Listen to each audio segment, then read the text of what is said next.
اعوذ باللہ من الشیطان الرجیم بسم اللہ الرحمن الرحیم الحمد للہ والصلاة علی اہلہا اما بعد قال اللہ تعالی وتبارک فی القرآن الکریم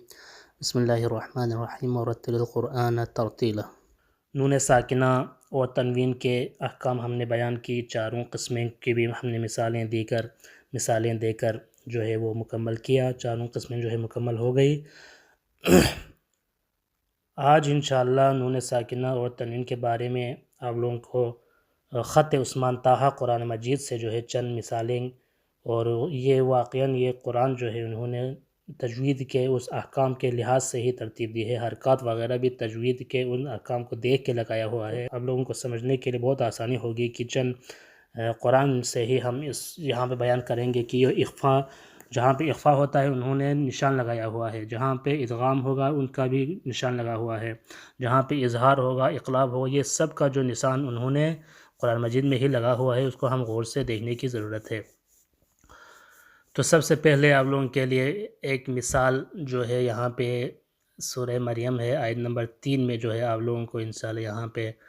بتاؤں گا کہ یہاں پہ غور کیجیے گا سورہ مریم آیت نمبر 3 پہ کہ بسم اللہ الرحمن الرحیم اذ نادى ربه نداء خفیا۔ یہاں پہ غور کیجیے گا، نداء پہ جو تنوین ہے، حمزہ پہ جو تنوین ہے اس کو کس طرح لکھا ہوا ہے، اور خفیاً پہ جو تنوین ہے یہ کس طرح لکھا ہوا ہے، ان دونوں پہ غور کیجیے گا۔ نداء کے جو حمزہ پہ جو تنوین ہے ان کو دونوں زبر کو جو ہے، دو زبر ہے تو دونوں زبر کو ساتھ ہی لکھا ہوا ہے، بالکل ساتھ ہی لکھا ہوا ہے۔ لیکن خفیہ کی جو تنوین ہے اس کو دیکھو آپ غور سے، تو یہ دونوں ساتھ نہیں لکھا ہوا بلکہ ایک آگے پیچھے کی طرح اس طرح لکھا ہوا ہے۔ تو یہاں پہ غور کیجیے گا کہ یہاں پہ انہوں نے جو ہے یہ نشان لگایا ہوا ہے کہ نداء میں ساتھ اس لیے لکھا ہے چونکہ یہ تنوین کے بعد حرف خا آ رہا ہے، آگے یہ کیا ہے جناب، حروف اظہار اور حروف حلقیہ میں سے خفیہ خا جو ہے، اس لیے انہوں نے کہا ہے جناب یہ دونوں ساتھ تنوین ساتھ لکھنے کا مطلب یہ ہے کہ یہاں پہ اظہار ہوگا، ساتھ جہاں پہ بھی تنوین ساتھ آ جائے تو اس وقت آپ نے یہ ذہن میں رکھنا ہے کہ یہاں پہ اظہار ہوگا۔ اور خفیاً میں دیکھیں، خفیاً میں جو ہے یہ دونوں ساتھ نہیں لکھا ہوا، تو اس کا مطلب ہے کہ جناب یہاں پہ اخفا ہوگا یا ادغام وغیرہ ہوگا یا اقلاب ہوگا۔ اظہار کے علاوہ باقی جتنے بھی احکام ہیں ان سب میں کیا ہے یہ تنوین وغیرہ ساتھ نہیں لکھتے بلکہ ایک آگے پیچھے کی طرح لکھتے ہیں، اور جہاں پہ بھی اظہار ہوگا یہ تنوین ساتھ لکھتے ہیں، اور جہاں پہ اخفا، ادغام اور اقلاب ہوگا وہاں پہ تنوین ساتھ نہیں لکھیں گے، چونکہ یہ خفیاً کی جو تنوین ہے اس کے بعد حرف قاف آ رہا ہے۔ یہاں پہ اگر آپ وقف کریں گے تو خفیہ پڑھیں گے، لیکن وقف نہیں کریں گے تو خفیاً قال ربی اس طرح پڑھیں گے۔ تو ایک اور مثال آپ لوگوں کے لیے یہاں پہ دے دوں، جیسے اسی سورہ مریم کے آیت نمبر 4 میں جو ہے آپ توجہ کیجیے گا کہ وَاشْتَعَلَ الرَّأْسُ شَيْبًا وَلَمْ أَكُنْ بِدُعَائِكَ رَبِّ شَقِيًّا۔ تو یہاں پہ شیبن کی جو تنوین ہے یہ بھی ساتھ نہیں لکھی ہوئی، تو اس کا مطلب ہے کہ یہ کیوں نہیں لکھا ہوا، کیونکہ اس تنوین کے بعد حرف واو آ رہا ہے اور یہاں پہ ادغام ہوگا، اس لیے انہوں نے تنوین جو ہے ساتھ نہیں لکھی ہے۔ تو یہ غور کیجیے گا کہ جہاں پہ بھی تنوین اگر ساتھ لکھی ہوئی ہے تو وہاں پہ کیا ہے اظہار ہوگا، اور اگر نہیں لکھی ہوئی ساتھ تو وہاں پہ آپ نے دیکھنا ہے کہ یہاں پہ اخفا ہوگا یا ادغام ہوگا یا اقلاب وغیرہ ہوگا۔ اسی طرح یہ تو ہو گیا تنوین دو زبر کے لیے مثال۔ ایک مثال آپ لوگوں کے لیے یہاں پہ پیش کروں کہ دو پیش کے لیے یہاں پہ سورہ مریم کی آیت نمبر 8 میں آپ غور کیجیے گا کہ قال رب أنا يكون لي غلام وكانت امرأتي عاقرا۔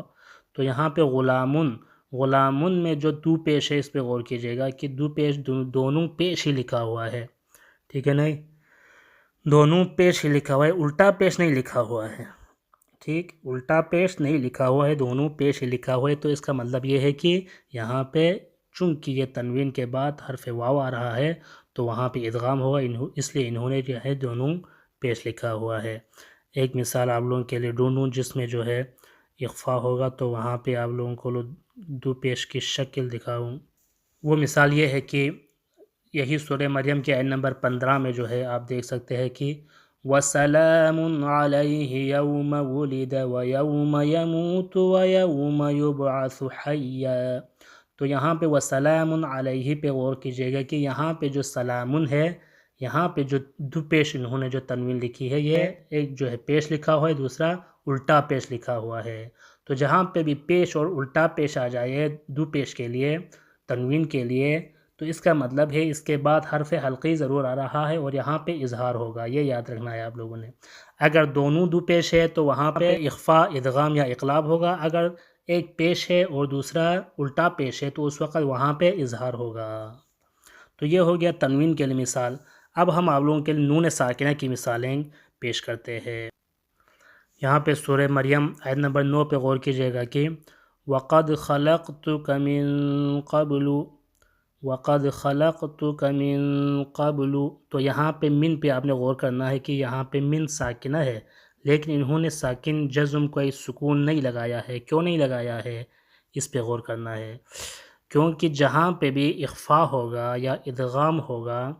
تو اس وقت یہ من پہ سکون یا جزم نہیں لگاتے ہیں، اس کا نشان نہیں لگاتے ہیں۔ یہاں پہ من پہ سکون یا جزم نہیں لگایا ہے، اس کا مطلب ہے کہ یہاں پہ یا تو اخفاء ہوگا یا ادغام ہوگا۔ اور اسی طرح ایک اور مثال آپ لوگوں کی پیش کروں کہ سورہ مریم آیت نمبر 6 میں کہ یرثنی و یرث من آل یعقوب۔ تو یہاں پہ من آل یعقوب میں آپ من پہ توجہ کیجیے گا کہ یہاں پہ من پہ انہوں نے سکون بھی لگایا ہے، من پہ انہوں نے سکون لگایا ہے، جزم لگایا ہے۔ کیونکہ من ساکنہ کے بعد حمزہ آ رہا ہے جو بھی حروف حلقیہ میں سے ہے، تو یہاں پہ اظہار ہوگا۔